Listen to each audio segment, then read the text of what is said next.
시청자 여러분 안녕하십니까? VOA 뉴스투데이 시작합니다.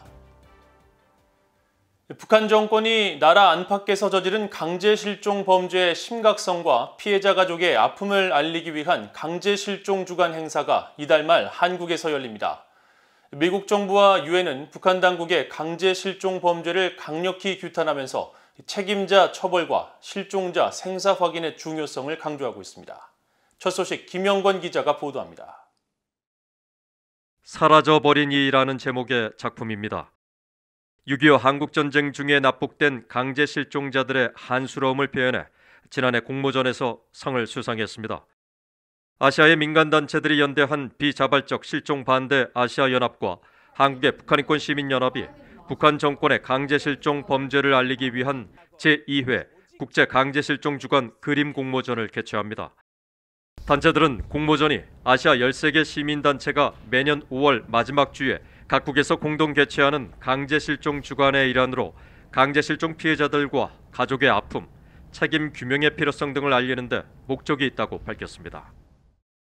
특히 이제 그 가해자가 북한이라는 그 초점을 맞춰보면 국군 포로 문제라든지 6.25 납북자, 전후 납북자 굉장히 많은 이제 그런 강제 실종자가 있는데 많은 국민들이 모르고 있기 때문에 저희 단체에서 그걸 알리기 위해서 저희 한국 플러스 아시아의 강제 실종을 알리기 위해서 다 같이 연대를 해서 이런 활동을 함께 하고 있어요. 강제 실종은 개인의 의지와 상관없이 국가기관이나 국가의 역할을 자임하는 조직 또는 개인에 의해 체포, 구금, 납치돼 실종되는 것을 의미하는데 국제사회는 이를 심각한 반인도적 인권 범죄의 일환으로 강력히 대응하고 있습니다. 단체들은 특히 강제 실종 피해자뿐 아니라 가족에게 커다란 정신적, 육체적 고통을 안겨준다고 지적했습니다. 50년간 아무런 이유 없이 북한에 강제업류된 우리의 가족이 아직도 송환되지 않았음을 알리며 국제사회의 원칙과 질서에 따라 송환을 이룰 수 있도록 요구합니다. 유엔과 한국 정부 단체들에 따르면 북한 정권은 6.25 한국전쟁 당시 민간인 10만여 명을 납치했으며 전후 납북 피해자 3,835명 중 516명은 북한에 계속 억류돼 있습니다. 또 북한의 지상낙원 선전에 속아 북한으로 간 제1한인 북송사업 피해자 10만여 명과 수십 명에 달하는 일본인 등 외국인 납치 피해자, 그 밖에 북한 정권이 공포 정치의 수단으로 활용하는 정치범과 가족들도 강제 실종 피해자에 해당합니다. 유엔 강제 실종 실무그룹은 지난해 9월 유엔 인권이사회에 제출한 연례 보고서에서 북한 당국의 강제 실종 관련 정보를 요청한 혐의 소환이 316건에 달한다고 밝혔지만 북한 당국은 납치 사실을 전면 부인하고 있습니다. 미국 국무부는 앞서 BOA의 납북자 관련 논평 요청에 각국 정부들은 강제 실종의 종지부를 찍어야 한다며 강제 실종 관련자들에게 책임을 묻고 실종된 사람들의 생사를 밝히며 모든 사람의 인권과 근본적인 자유를 존중해야 한다고 강조한 바 있습니다. 단체들은 이번 그림 공모전이 북한 정권이 자행한 강제 실종 문제의 심각성, 강제 실종이 사라진 세상, 강제 실종 가해자에 대한 책임 규명 요청 등 3가지로 오는 23일까지 접수를 받아 강제 실종 주간에 수상자를 공개할 것이라고 밝혔습니다. VOA 뉴스 김영권입니다. 영국에 정착해 인권 운동가로 활동하는 탈북민 박지현 징검다리 대표가 다음 달 제네바에서 열리는 연례 국제인권회의에서 북한의 열악한 인권 실상을 증언할 예정이라고 주최 측이 밝혔습니다. 국제인권회의인 인권과 민주주의를 위한 제네바 정상회의는 다음 달 7일과 8일 화상으로 열리는 올해 회의에서 영국에 정착해 탈북민 단체인 징검다리 대표를 지내고 최근 영국 지방선거에 구의원으로 출마했던 박지현 씨가 연설을 할 것이라고 발표했습니다. 주최 측은 박 대표가 탈북 후 인신매매 조직에 덫에 걸려 강제 결혼을 당하고 아들을 출산했으며 이후 강제 북송돼 노동수용소에서 가진 고문을 당했다면서 두 번째 탈북 끝에 영국에 난민으로 정착해 인권 운동가로 활동하는 등 북한 인권을 위해 대단한 용기와 모범을 보이고 있다고 설명했습니다. 올해로 13번째를 맞는 인권과 민주주의를 위한 제네바 정상회의는 미국 뉴욕에 본부를 둔 국제인권단체 인권재단과 제네바에 본부를 둔 UN 워치 등 25개 단체들이 공동으로 후원하고 있으며 북한 정치범 수용소 출신 탈북자들과 북한에 억류됐다 숨진 미국인 대학생 오토 원비어의 부모 등이 연사로 참여해 북한 인권 실태를 고발해왔습니다. 북한의 모내기가 본격적으로 시작되면서 올해 모내기 작업은 순조롭게 진행될 것이라는 관측이 나옵니다. 핵과 미사일 개발에 따른 국제사회의 대북 제재가 이어지면서 비료 확보 상황은 변수가 되겠지만 일단 모내기 작업의 핵심인 농업 용수는 충분하다는 분석입니다. 안소영 기자가 취재했습니다. 북한의 노동당 기관지 노동신문은 10일 모내기철이 다가와 전국의 농촌 지원 열기로 끓고 있다면서 내각과 성, 중앙기관 당 조직들이 이를 위한 계획을 세워 달려들고 있다고 보도했습니다. 그러면서 높은 사상적 각오를 가지고 사업을 공세적으로 벌이고 있다고 강조했습니다. 이런 상황에서 올해 북한의 기상 조건이 모내기에 적합한 것으로 전문가들은 진단했습니다.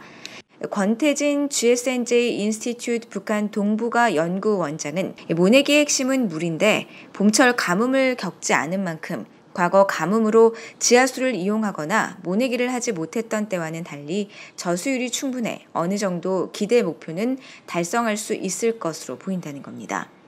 인공위성을 가지고 황해남도, 평안북도, 또 황해북도 세 개 도에서 특정한 저수지를 갖다가 지정을 해가지고 저수지 표면적을 이렇게 한번 해보니까 15% 내지 한 20% 정도 물이 평가를 하고 있던데.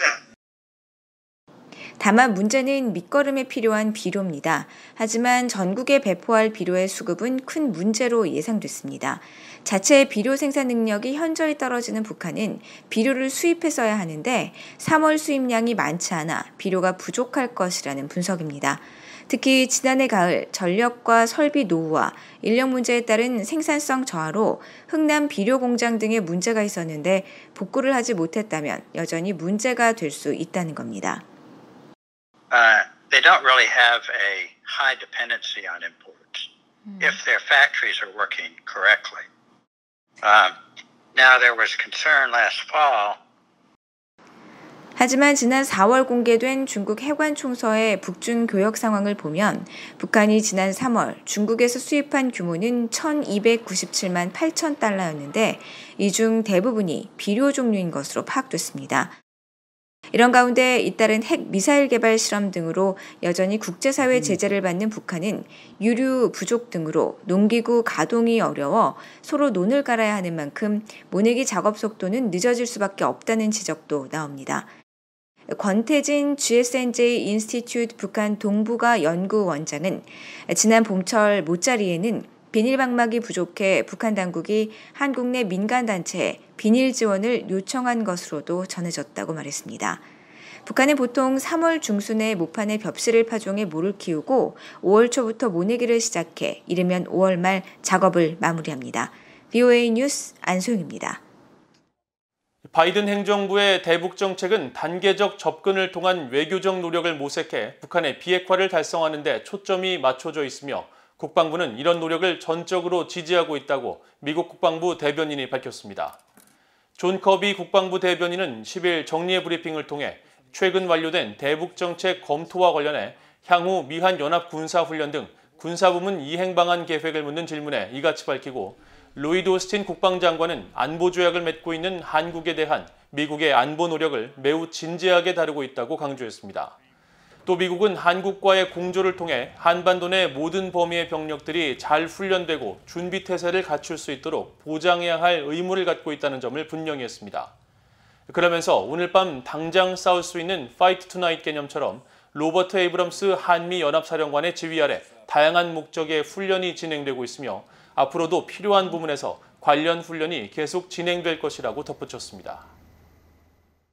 북한이 중국과의 국경을 봉쇄한 지 1년이 지난 가운데 중국의 북한 관문인 랴오닝성 단둥의 경제가 어려움을 겪고 있다고 홍콩 사우스차이나 모닝포스트가 보도했습니다. 사우스차이나 모닝포스트는 10일 단둥 현지를 최근 방문한 결과 곳곳에서 국경 봉쇄의 여파를 느낄 수 있었다면서 북한 식당에서는 대동강 맥주 재고가 떨어지는 등 대부분의 북한산 수출품 공급이 끊겼고 무역 회사들은 문을 닫았으며 북한 노동자 5만에서 7만 명이 중국에 발이 묶여 움직이지 못하고 있다고 전했습니다.